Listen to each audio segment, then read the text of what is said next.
Even a single unit which you save in terms of the energy utilized, you would need 2 units less to be generated as energy input in the form of fuel. Just focusing on the boiler may not give you the full picture.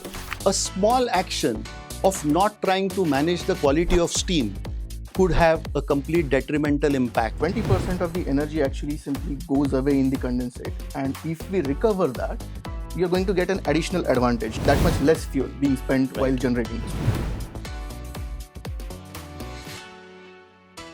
Hello everyone, I'm Anant Karegaonkar. I'm a technical specialist with Forbes Marshall R&D. Do you know that about 20% of the energy in any process plant is actually wasted through faulty steam engineering practices, such as leaks, such as faulty steam traps, poor condensate recovery, and many other factors. To discuss this, we have Vaibhav Pradhan with us today. He's the General Manager for Steam Systems Division, and we are going to talk about a lot of different things associated with steam engineering concepts as well as their implication in industrial settings. So, hi Vaibhav. Hello. So Anant, you just to get the concept right, when we look at the steam system and we try to look at the energy footprint created because of the steam footprint, and your mentioning of the 20% of steam is lost due to poor management practices of the steam network, I would say that let's take a step back and understand what happens in a steam network. Certainly. The starting point is that when you look at a steam network, we look at boilers and look at the efficiency at which the steam is generated. Typically, boilers operate at an efficiency of 75 to 80% on the gross calorific value basis.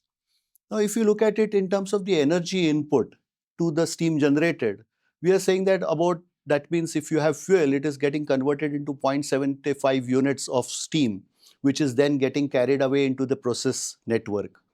Now, when you distribute this steam across the steam piping network, there are condensation losses which happen. Now, the energy efficiency which is lost because of the distribution losses is about 5 to 7%. Let's take a practical figure of 5%.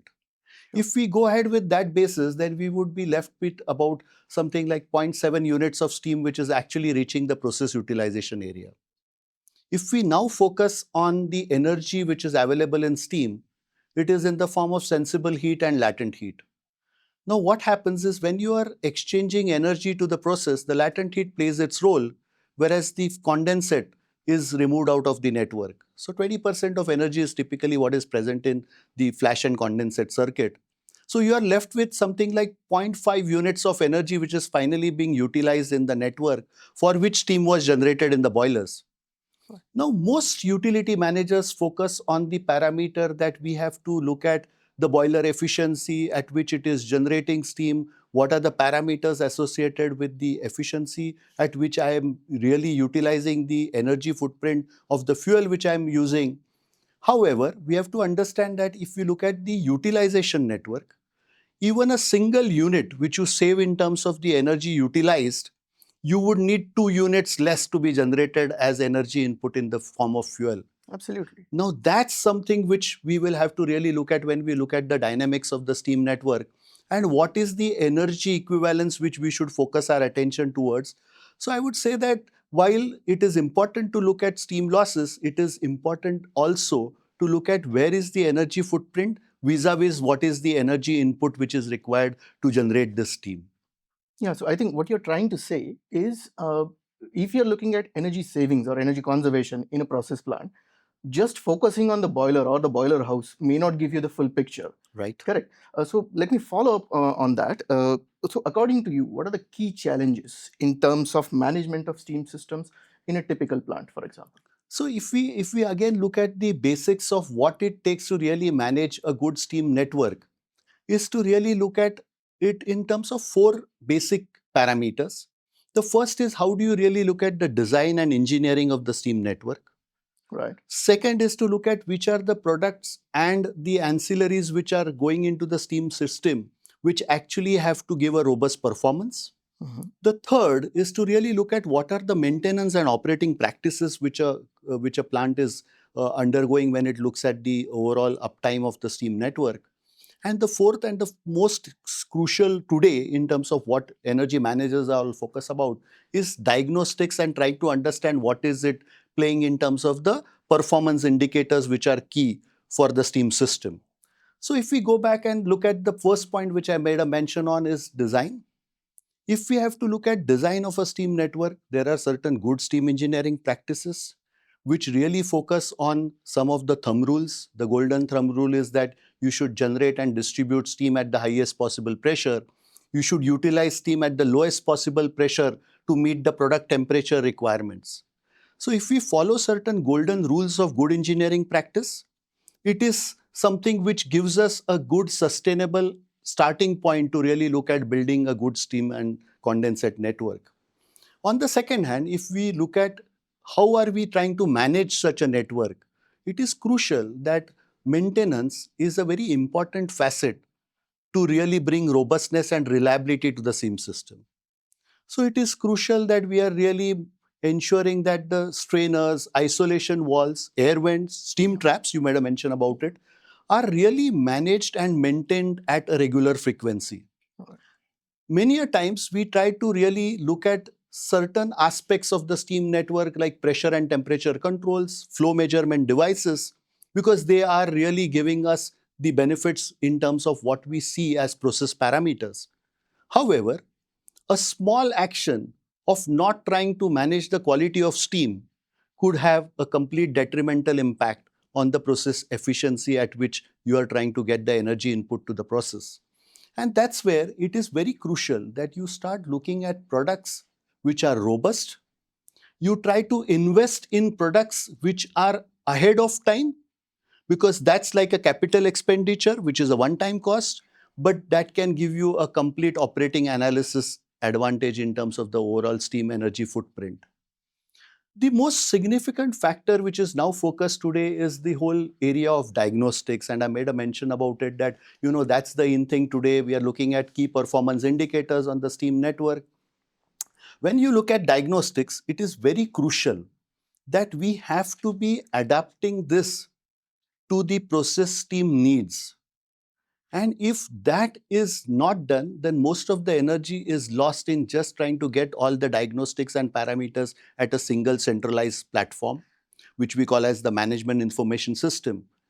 But steam systems, because they are actually a utility provider to the process, have to be analyzed in terms of the dynamics at which this steam network reacts to the expectations of the lead parameter, which is the process. And that's where we should really come back to this in terms of what is our understanding of the key performance indicators and how is it playing in terms of the specific fuel consumption, how is it playing in terms of the specific steam consumption, how is it playing on the condensate recovery factor. And just to give you the clarity in terms of condensate recovery factor, it is nothing but the percentage of condensate recovered as a proportion of the total steam generated. And that's something which we should be careful that, how are we really looking at these ratios and its impact on the steam economics. Yeah, certainly. There are 2 points that actually stand out to me. The first one is what you mentioned with respect to the condensate recovery factor. Actually, Right. You mentioned that about 20% of the energy actually simply goes away in the condensate, and if we recover that, you're going to get an additional advantage in terms of that much fuel, that much less fuel being spent while Right. generating the steam. That's part one. And part two is also something interesting, which is when you mentioned that it's a dynamic system. So Right. it's something that is going to react with respect to process changes, and the steam system is supposed to follow that. And there are just way too many different things that you can do while Yes. interacting with the system in order to improve your performance. So it's not a one shoe fit all solution every time, right? Yes. Yes. So if I just have to really give you simple examples, like if you look at a typical textile plant or a paper plant, there are drying cylinders which are actually supposed to be the end of the process which meets the moisture requirements in a fabric which is being Mhm. processed in a textile plant, or paper which is being produced in a craft paper mill or a writing printing paper plant. So if you look at the end moisture, it is a function of drying. The drying completely depends on the quality of steam. And if the quality of steam is better, we all know that it will actually bring out the best economics for the process plant. If you take a chemical plant, for example, and you look at the whole impact of scaling and fouling in heat exchangers, in reactors, again, that has a complete bearing in terms of what is the economics of the steam network. If we keep a hawk's eye in terms of what is that operating practices which are required, and how am I trying to really keep the dynamics of a robust product, which I said we will have to invest ahead of time to really meet the process expectations. And coming back to your point that there's no one size that fits all, if you look at a mainline distribution network, we have to have thermodynamic steam traps for the mainline distribution network to remove the condensate. If you look at process steam utilization, where steam is used as an indirect energy input to the process equipment, if the temperature of this product which is being heated is above 100 degrees Celsius, you need to use a ball float steam trap. If the product temperature requirements are less than 100 degrees Celsius, you would have to use a steam operated pump trap. If you are looking at steam tracing applications, you would have to look at thermostatic principle of operation for steam traps. So it is really something where we have to come back that there is no one universal steam trap which meets all steam applications in the steam network. If you go beyond and look at flash and condensate management, it is very crucial that we do not start perceiving steam systems as open systems. It is necessary to see that the flash and condensate is managed properly. Can we really look at energy utilization of flash steam in localized manner? Can we use thermocompressors to really compress the flash steam and transmit it for use at a slightly medium pressure? And how do you really look at the condensate being recycled back to the feed water tank using steam operated pumps as opposed to electrical energy being utilized to really get into the steam network? Yeah, certainly, certainly. A follow up on that. I mean, all of these things actually culminate into good steam engineering practices, basically. So, what do you think the impact of steam systems management, good steam systems management, is going to be on an area like sustainability for a specific plant, for example? So, when you look at sustainability, I would come back to the same topic that there are three key aspects when you look at sustainability and the role of steam as a utility in a process plant. The first aspect, I'll come back to the point that steam utilization is which is something which we should focus on because that gives us the best energy footprint.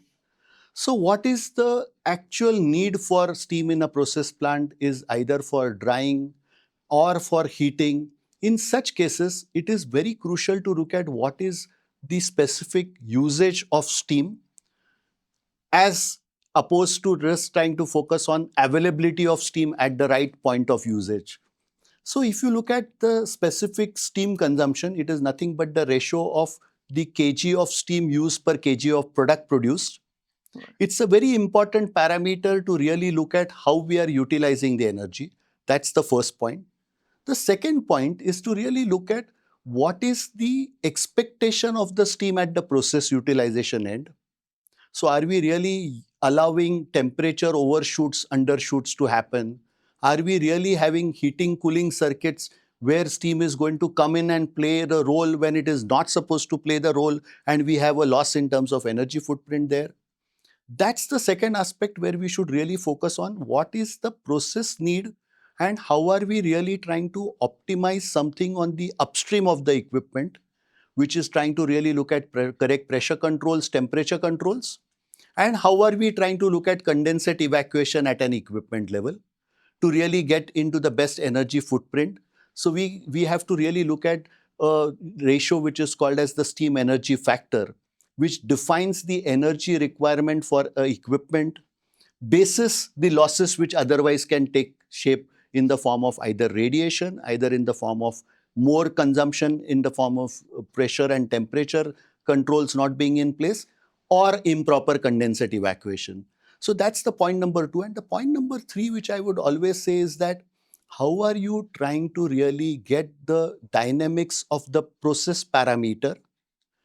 How are you trying to correlate it with the specific energy usage? And what are the benchmarks which are available at an equipment level in terms of two things: technology at which you are being using this equipment for, and steam as a utility? Are you in the best of practices in terms of really benchmarking this as the ideal ratios? Are you at an average in terms of the operations when compared with the benchmark in the industry at an equipment level, or you are really worst off? What I would say is that if you look at energy audit, which is a very crucial aspect in the steam system, where it tells you the diagnostics of what is the savings which one can really go behind in a steam network. Basis the audits which I have personally gone through as audit reports, I have seen that a typical process plant would have at least 20 to 25% of energy which can be saved basis these three aspects which I was trying to touch upon. And that actually brings us back to the point that we will have to get into the understanding of diagnostics in a very systematic manner, aligned to what are we trying to get as from steam as a utility. And that's where the whole economics of the steam network are different than what we see when you really compare it with many other utilities like hot water or you have compressed air systems. Certainly. So the system is a lot more dynamic, is what you're trying to say. So my next question is actually something you have already partially answered, which is that what would you recommend as good practices in a steam engineering network or in a steam system, basically? Right. So if you look at good practices, one would start with the basics of, again, the foundation of this whole concept is to really put standard operating practices in place. Look at what are we trying to understand when we are looking at the practical utilization of steam and the dynamics of the boiler, which is actually the heart of the steam network, which is giving the steam as energy input to the process.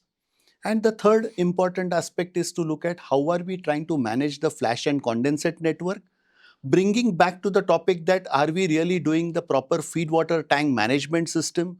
Are we really bringing back the resultant feed water temperature as an input to the steam network? Because again, when you look at the specific fuel consumption, there are two parameters which are very crucial. What is that which I am doing in terms of the energy input in the form of condensate, and what is it that which I am trying to achieve in terms of what is the fuel which I have spent in terms of the combustion losses happening in the boiler circuit. So one of the other things that I want to talk about, and we've talked about condensate recovery to a good amount of extent. So one of the things I wanted to check is that there seems to be a misconception in the steam networks or steam engineering community that the systems associated with condensate recovery or flash steam recovery tend to require a lot of investment upfront, and that they tend to be expensive.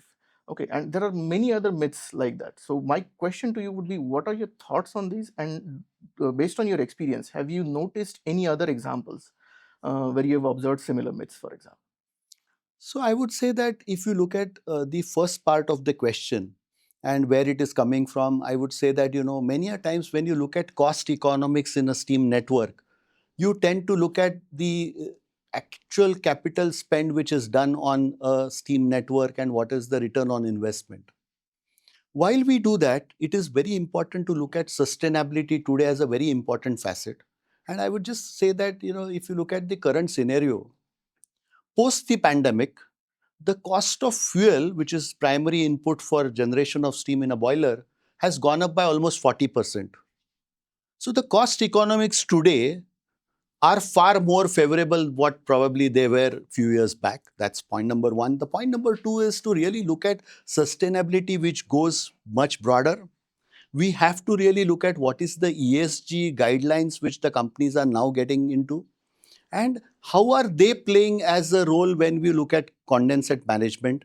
Are we really having these plants which are now getting into zero liquid discharge? How is it going to play a role in terms of your water footprint at an overall plant level and not just focusing on steam as a utility media? And the most significant factor is that if I really have high temperature hot water condensate which is left into the effluent treatment plant, what is its impact? Yeah. So most applications, when you look at flash and condensate management, they just look at the energy footprint vis-a-vis the energy available in condensate. But today we have to be socially responsible. We have to be really looking at what are the guidelines of SDG, which is also coming as a very important facet in all applications in the process plant industries, and there are customers who would now look at the impact on an overall level.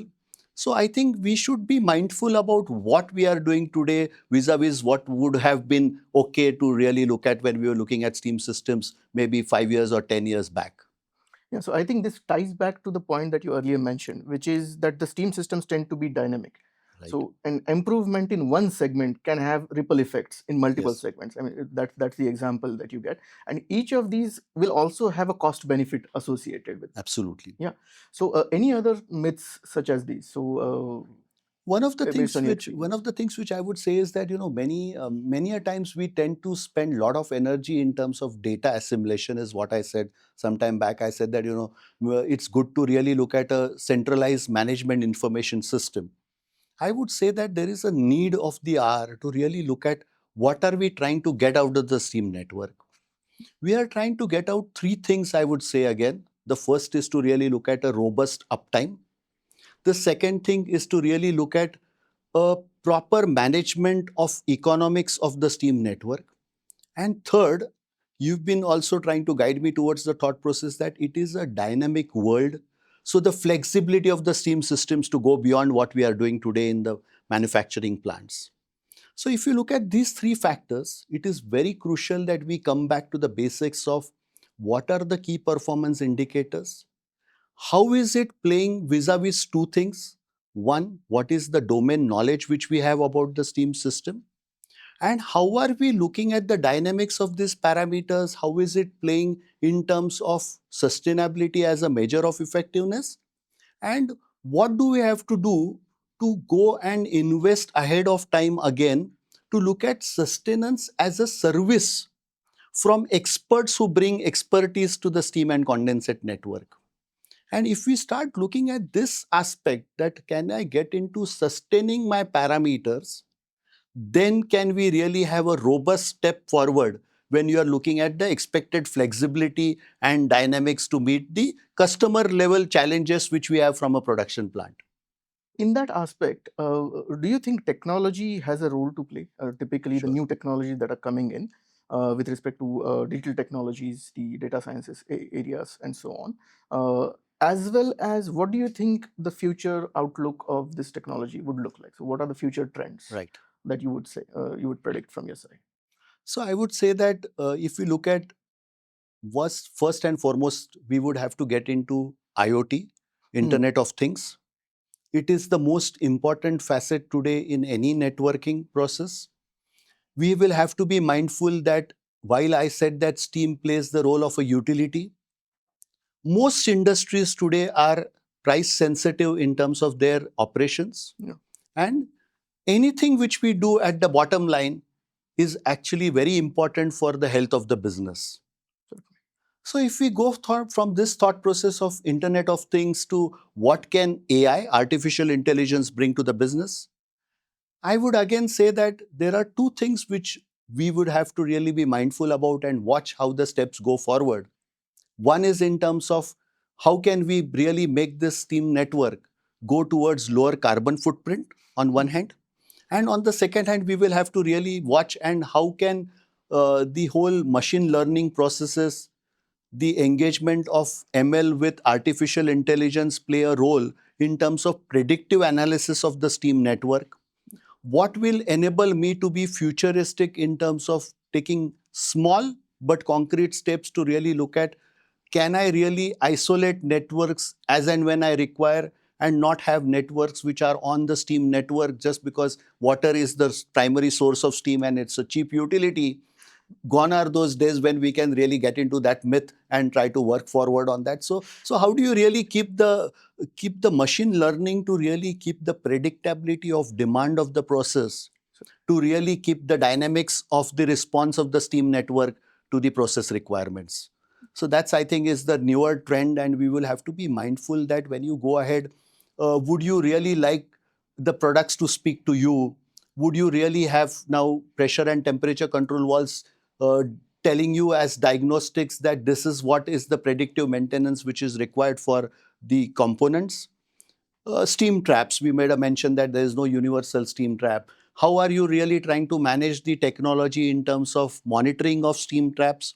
How are you trying to bring that awareness that any steam trap which now leaks steam, can I know within the same day that I need to attend such a leaking steam trap?